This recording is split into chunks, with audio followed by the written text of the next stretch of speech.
What is up, guys? I hope you guys are having a fantastic day. I wanted to come to you guys and talk to you about the tech job market as it stands today. The tech job market as it stands today absolutely sucks. It sucks big time.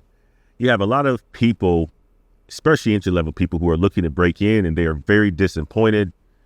They feel like it's no longer the sector that people have once talked it up to be.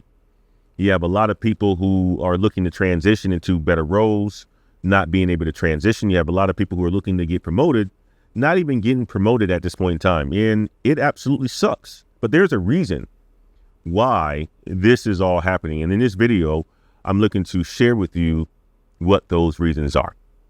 I'm going to use my phone for some notes just to make sure that I stay on track, because I can get very, very long-winded at times. At least that's what my wife say. And my kids say it out at the same time sometimes as well too. So, number one, the tech job markets is in a ugly state because of high interest rates. You have capital being very, very expensive. And when capital is very, very expensive, you have people choosing not to start companies because they can't get access to that capital. And when you have people choosing not to start companies, there's not going to be a lot of jobs out there. And typically what you will find is tech is a risky investment, especially when capital is expensive, because a lot of times tech fails and tech companies fail. As soon as they start, a lot of them fail within 2, 3, 4 years, right? So you have a lot of people, banks and private equity companies, choosing not to invest into these technologies, into these founders, because it is so expensive at this point in time to borrow cash. You have big companies at this point in time choosing not to spend money as well because capital is so expensive, right? And when capital is so expensive, you get less investments. And when you have less investment, that means that you're not going to have people hiring like they once did. Another reason why the tech job market is ugly is because there was quite a bit of hiring that went on. And quite a bit is, it's a wrong term for it, but a lot in excuse my French, a shit ton of hiring that was done in 2021, 2022, and early 2023 by large tech companies. You had Meta hiring a lot of people. You had Google, you had Microsoft, all these big tech companies, and then other companies, not even that size, hiring a lot of talent. And they were hiring talent that were coming to the market for the first time, who were coming out of school, who were getting certifications and going through boot camps. That meant that there were so many people that were not in the tech industry that came to the tech industry. And you have people like myself who were talking about how tech is the best thing since sliced bread, convincing people to make the shift. They weren't convinced just from my words. They were convinced by the flexibility that we had because of the pandemic that we were in, right? Being able to work from home, being able to work from the boat, being able to work from the vineyard, being able to work from anywhere you wanted to. That's what the tech industry allowed during these times. So people said, I'm going to move from healthcare. I'm going to move from oil and gas. I'm going to move from all these other industries. I'm going to upskill and use my talents and use the skills that I currently have to break into tech, which brought in a whole bunch of new people to the tech industry, and they were hired by companies within the tech industry, right? And you have people who are still going to college and so forth that were getting jobs. So it brought in hundreds of thousands of new people who broke into the tech industry during the overhiring time. And then you had Elon Musk with X, in 2020, late 2022, early 2023, saying that, guys, you know what? Interest rates are starting to creep up at this point in time. We have a lot of people here at X. I just bought the company, and we don't need this many people. So he started to lay people off. Next thing you know, you had that sparked a wave of layoffs from Microsoft, the Googles, to the Metas, and so forth. And then other companies doing the exact same thing as well too, laying a whole bunch of people off, which therefore created a lot more people into the tech job market that is sitting there at this point in time. right? You have a lot of people who were brought into the tech job market, and then now they've been a whole bunch that have been laid off who do have some years of experience. Then you have people who are looking to break in still because they are getting out of college or went and got that boot camp and still see tech as that industry where they can thrive and have some flexibility, but also have a good salary. You have a lot of people who are there. Then next, you have the AI effect, where you have this teeter-tottering effect of people choosing to not know which way to go because the technology is so new. However, they see that it can provide some efficiencies for operations where they don't know where to go at this point in time. Do we hire more developers? Do we not hire developers? Do we keep our developers busy? Do we keep our project managers focus on the things that they need to focus on? Do we not invest in until we have a better understanding of this AI and how it can help us to become more efficient? Is it going to take jobs away? Is it not going to take jobs away? Is it going to increase jobs? Nobody knows at this point in time because the technology is so new. But what I would tell you from personal experience is that AI is here to stay, and AI is going to make people a lot more efficient because we use it every single day. I use it every single day. There hasn't been a technology that has come out outside of smartphones and so forth that I have picked up and adapted and adopted in my daily life like AI. There just hasn't been. We had blockchain, cryptocurrency, all that stuff was a big fad. And don't get me wrong, there's use cases for a lot of that stuff, but there's AI, and there are many use cases for it, and it is becoming more and more part of our everyday lives. You can see it in the technology that we currently use, in from things like, Netflix and YouTube and all the algorithms and so forth.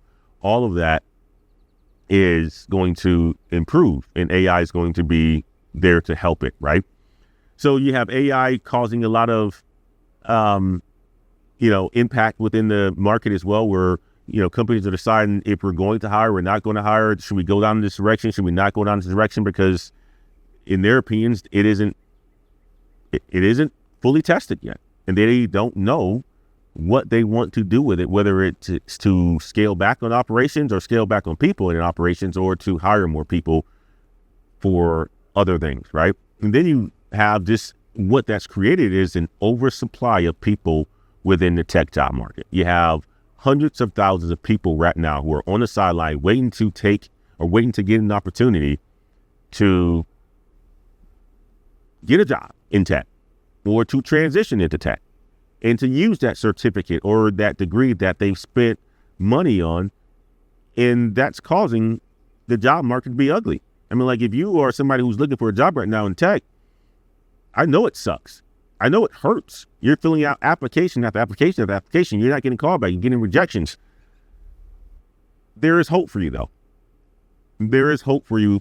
As somebody who's been career coaching individuals for, just about ever since I broke into tech 18 years ago, there's hope. I've seen this before. We've seen this before in the tech industry. So people who've been in tech for a very long time, we've seen this before. We've seen this in 2008. We've seen this in 2012. We've seen this this happens almost every 4 years, guys. So there is hope.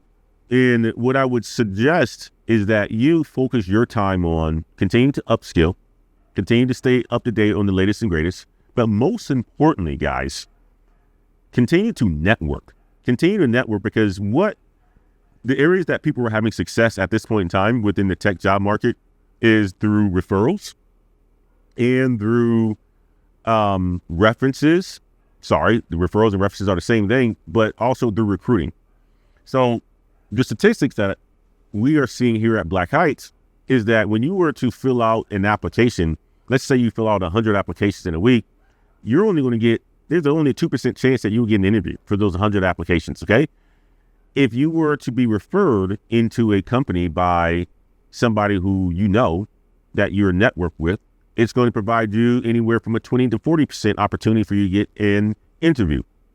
If you were to work with a recruiter, it's going to provide you 60 to 80% time or chance of you getting an interview.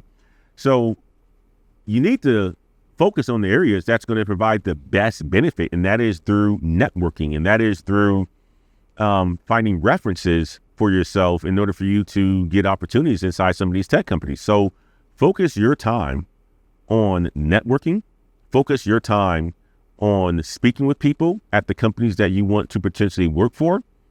And that's going to provide you the best benefit in your tech job search at this point in time. Focus on working with people who are recruiters as well too, because they are the ones who have access to the people who are looking to do the hiring as well. So guys, it's ugly market. It's a very ugly market out here. I know it sucks. As somebody who's going through this with you right now as well, it sucks. As somebody who's helping individuals go through and get through this at this point in time, people are having a terrible time. Know that you're not the only one. Know that there's a opportunity that's waiting on you around the corner. Know that it's going to take some time. Lower the pressure on yourself and know that it's just not you. It's just the state of the economy that we are in at this point in time. Continue to pray. Continue to have some hope that this will be over soon. Lower your expectations. If you're expecting to break into tech as an entry-level employee with $100,000 salary, that's not happening at this point in time. So lower your expectations. Continue to upskill. Network with the right folks. Talk to recruiters. That's what you need to do in this sort of a tech job market, guys. I hope this video provides you a bit of understanding of where we are right now within the tech job market, that the tech industry is still a very, very good industry, a lucrative industry, a flexible industry, an industry that is going to continue to be at the forefront of advancement, be the industry that creates the most millionaires, and that there's a place for you in it. I know it doesn't seem like that at this point in time because the state that we're in, but know that it is just that. And I've been in it for 18 years. If you guys need anything from me, leave me a comment within the comment section of this video. I'll be happy to answer any sort of questions you may have. Also, if you're looking for any sort of advice or career coaching, look us up on our website, www.blkheight.com/solutions, and we'll be here for you guys. Know that this is coming to an end pretty soon. My expectation is by later part of this year, September, October, interest rates will lower. You're going to have more cash, more capital hitting the economy. You're going to have more founders starting up companies. You're going to have more cash going to existing companies. They're going to hire. You're going to have big companies following suit as well too. So that's my prediction going forward in 2024. Until next time, guys. Peace.